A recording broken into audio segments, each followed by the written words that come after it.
오늘 말씀은 에베소서 5장 31절에서 33절입니다. 그러므로 사람이 부모를 떠나 그의 아내와 합하여 그 둘이 한 육체가 될지니 이 비밀이 크도다. 나는 그리스도와 교회에 대하여 말하노라.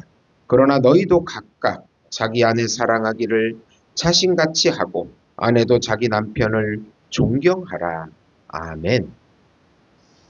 가정의 신비라는 제목으로 은혜를 나누고자 합니다.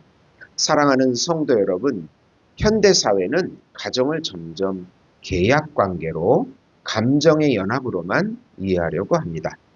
그래서 사랑이 식으면 관계도 끝난다고 생각합니다. 그러나 성경은 가정을 그렇게 가볍게 말하지 않습니다.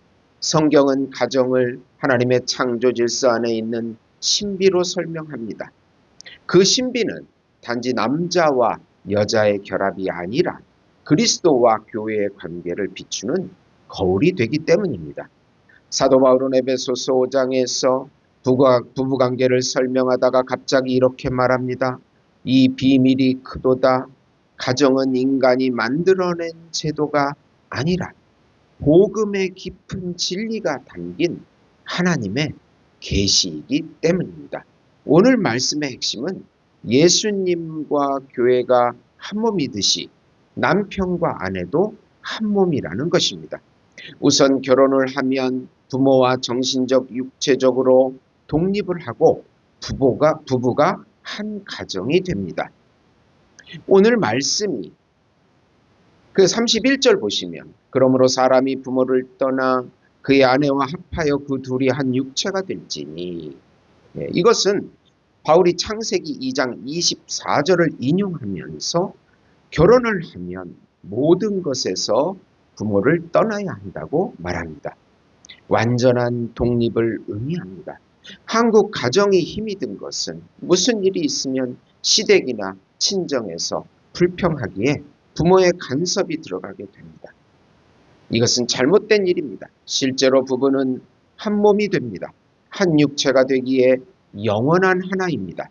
즉 뗄 수 없는 관계가 된 것입니다. 한 몸은 떨어질 수가 없기 때문입니다. 지금같이 이혼과 별거, 동거가 일상화된 것은 분명 고쳐야 할 부분입니다.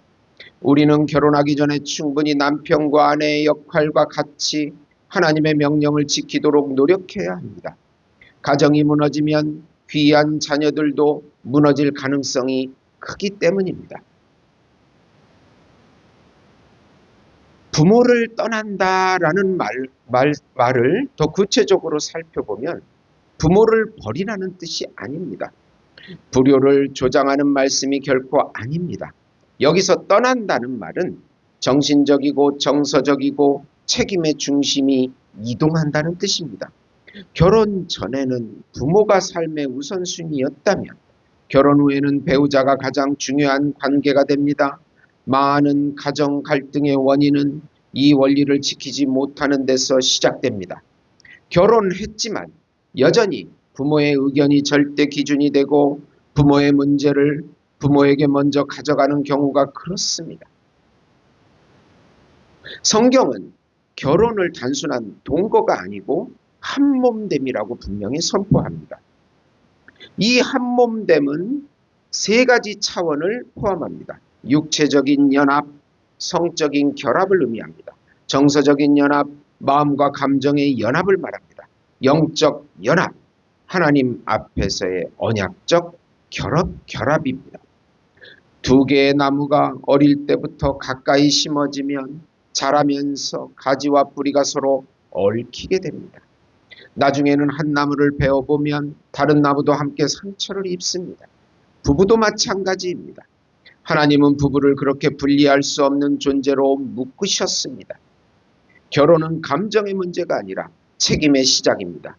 이제 두 사람은 각자의 삶이 아니라 우리의 삶을 살아가야 합니다.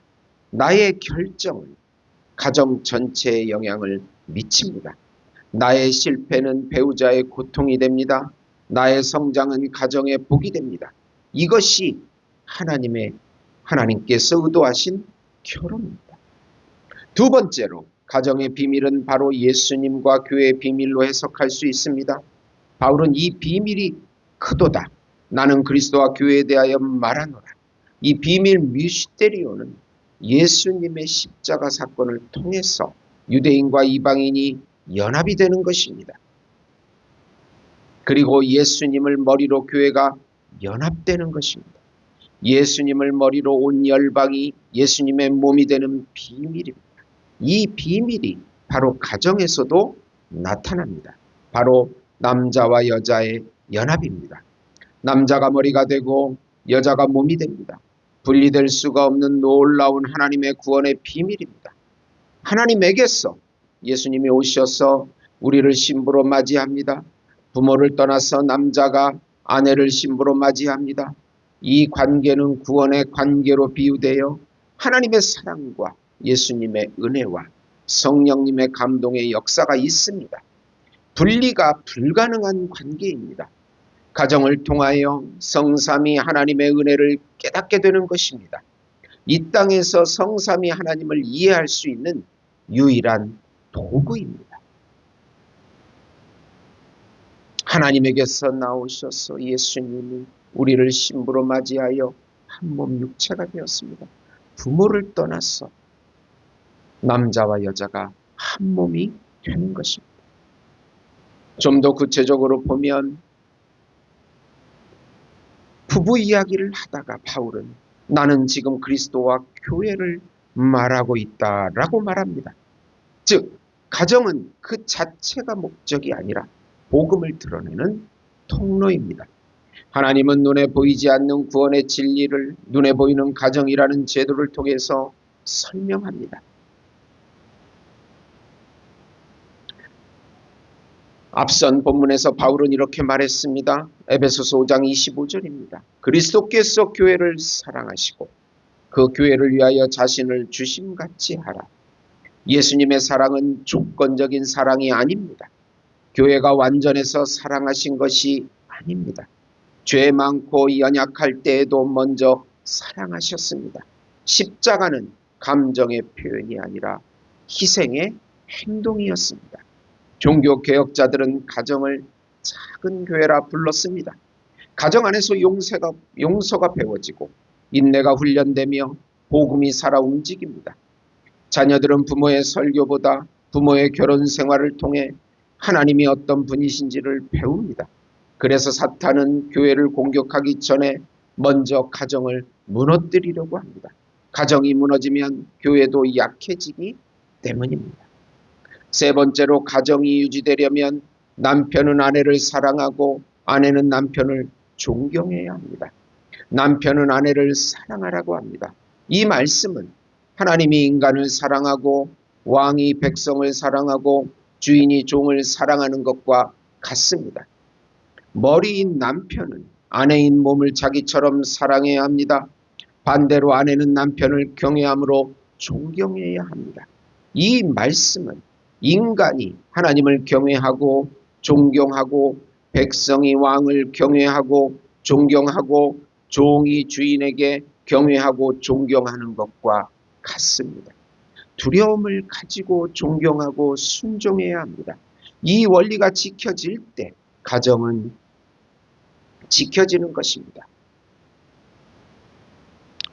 33절에 보시면 그러나 너희도 각각 자기 아내 사랑하기를 자신같이 하고 아내도 자기 남편을 존경하라. 성경은 남편에게 다스리라고 말하지 않고 사랑하라고 명령합니다. 이 사랑은 감정이 아니라 결단입니다. 희생하고 사랑하고 보호하고 책임지는 사랑, 예수님께서 제자들의 발을 씻기신 것처럼 남편의 사랑은 낮아지는 사랑입니다. 아내에게는 존경하라고 명령하십니다.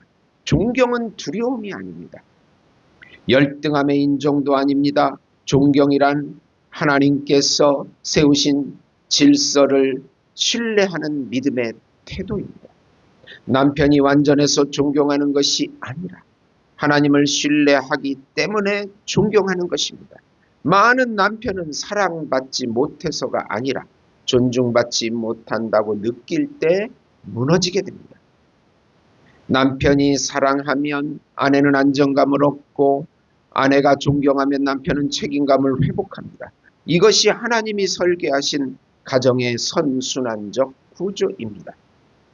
사랑하는 성도 여러분, 가정은 복음을 보여주는 하나님의 무대입니다. 가정은 세상 속에서 복음을 가장 분명하게 보여주고 있습니다. 결혼은 독립과 연합입니다. 가정의 중심에는 그리스도와 교회의 비밀이 있습니다. 사랑과 존경이 있을 때 가정은 유지됩니다.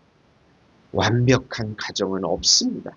그러나 그리스도를 바라보는 가정은 다시 치유되고 회복되고 세워질 수 있습니다. 오늘 우리 가정이 그리스도의 사랑을 드러내는 거룩한 통로가 되기를 예수님의 이름으로 축원드립니다. 하나님 아버지, 가정에 하나님이 가르쳐 주신 그 명령을 지키고 순종해서 우리 교회 가정들이 지켜지게 하시고, 가정이 잘 지켜져서 교회가 서고 나라가 굳건히 서게 해 주시옵소서. 거짓 동성애 사상이 예수 이름으로 떠나가게 하시고, 우리 민족이 또 다시 통일이 되어서 하나님의 거룩한 나라가 되게 해 주시옵소서. 남남 북녀가 서로 결혼하는 그날이 또 오게 축복해 주시옵소서. 예수님의 이름으로 기도드리옵니다. 아멘.